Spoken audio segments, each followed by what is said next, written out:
Gracias, Presidenta. Gracias.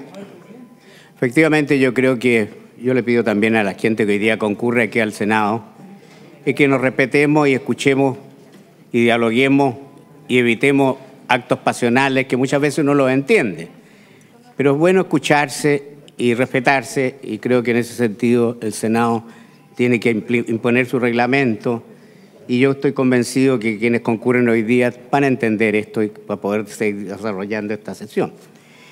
Bueno, a mí no me extraña esta situación de tensión que se produce cuando se discute un proyecto como este, que es el tema, ¿no es cierto?, relacionado con los temas laborales y reformas para potenciar las organizaciones sindicales o el derecho a huelga. Yo, mientras he escuchado el debate, ha sido un poco recuerdo de mi tiempo. Me recuerdo en los tiempos de universidad, cuando se discutían, ¿no es cierto?, los temas laborales. Me inspiró mucho a mí, quien hoy día es un santo, que es el padre Alberto Hurtado, que nos convocaba, ¿no es cierto?, a trabajar junto con los trabajadores y a fortalecer las organizaciones sindicales. Y me recuerdo en ese tiempo se formó lo que él llamaba la SISH, que era una organización de trabajadores y dirigentes de pensamiento cristiano, y lo decía porque me recuerdo de la frase de él. Nos decía que es muy difícil para los trabajadores discutir las condiciones de su trabajo si tienen que hacerlo en forma individual para entenderse con quién le da el trabajo, es decir, el patrón o su representante. Y decía que para estar en pie de menor desigualdad, nos decía, se necesita representar colectivamente sus peticiones. Y nos llamaba a fortalecer los sindicatos y a organizar los sindicatos y a apoyar los sindicatos para que hubiera una igualdad en la discusión de los derechos entre los trabajadores y los empresarios. Me recuerdo en el gobierno de Eduardo Frei Montalva, toda la discusión que se hizo cuando tratamos de imponer, y se hizo así, y se aprobó en definitiva, la sindicalización campesina. Es realmente dura la discusión. Yo escuché muchos argumentos que he escuchado hoy día para impedir la sindicalización campesina. En definitiva, el país tuvo la sabiduría de avanzar y permitir la sindicalización del mundo campesino. En realidad, el país se distinguió en la década del 50 y del 60 por ser un país que potenciaba sus organizaciones sindicales. Sus dirigentes sindicales eran personas de gran respeto. Estaba Clotario Blestu, Capel Jiménez, Baudilio Casanova, recuerdo. Y eran respetados y había, ¿no es cierto?, una capacidad de negociación entre el mundo sindical y el mundo empresarial. Y el país no se hundió. Cuando viene la dictadura, hubo otro proceso retroceso. Y se llevaron todos los avances que habíamos tenido en el mundo sindical desde el año 24, cuando hubo que hacer un código del trabajo con militares en la tribuna. Ahí el Parlamento aprobó esas famosas reformas laborales que planteaba el presidente Alessandri en ese tiempo. Bueno, durante el tiempo de la dictadura, por supuesto, fue muy fácil destruir gran parte de esos avances. Y cuando regresamos a la democracia, nos comprometimos a hacer estas reformas laborales.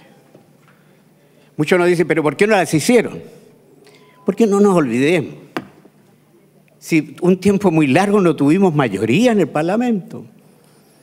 Teníamos aquí sentados aquí atrás a 9 senadores designados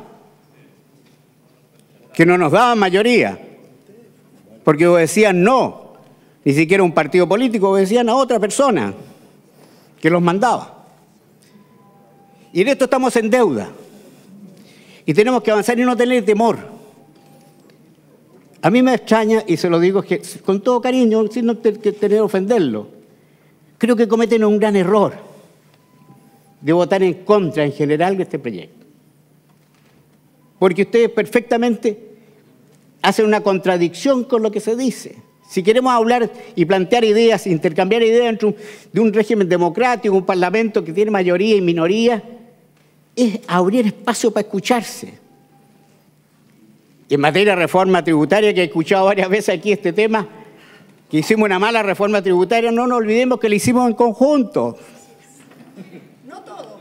Bueno, pero en general. En general lo hicimos en conjunto.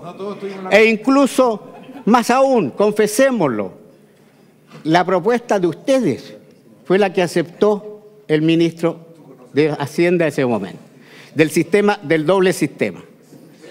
Bueno, el tema yo les digo, no, pero asumamos la responsabilidad en conjunto, no por separado. Bueno, ahora tenemos este proyecto. Y este proyecto lo que tenemos que hacer, y por eso que creo que están cometiendo un error, es aprobarlo en general. Porque si le hiciéramos caso a la oposición y votáramos en contra porque nos convencieran, no podríamos legislar hasta un año más. Entonces, ¿qué es lo que yo les pido? Ábranse a discutir. Hagamos un proceso, ¿no es cierto?, de elaborar una ley que realmente reconozca los derechos de los trabajadores a su negociación colectiva, que no sea una amenaza. Esta legislación que vamos a dictar no es para destruir las empresas. Los trabajadores no pueden, serían unos insensatos de tratar de obtener una legislación para destruir su propia fuente de trabajo. Entonces, hagamos las cosas en serio. Hagamos una discusión constructiva. Escuchémonos. Y por supuesto que en democracia la mayoría va a mandar y será responsable de lo que aprobemos. Y yo estoy seguro que lo único que vamos a hacer con esto va a ser modernizar nuestras relaciones laborales, que se aplican en todas partes del mundo, si no vamos a inventar nada. Estas legislaciones laborales con derecho a huelga efectiva, con todo lo que se refiere a con o no reemplazo, con servicios mínimos, etcétera, etcétera, se aplican en todos los países democráticos de este país, de este mundo. Se aplica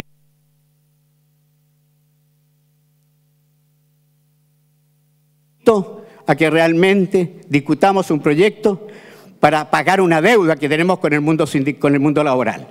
Hacer una legislación moderna en que haya relaciones equilibradas entre el mundo del trabajo y el mundo de la empresa. Gracias, presidente.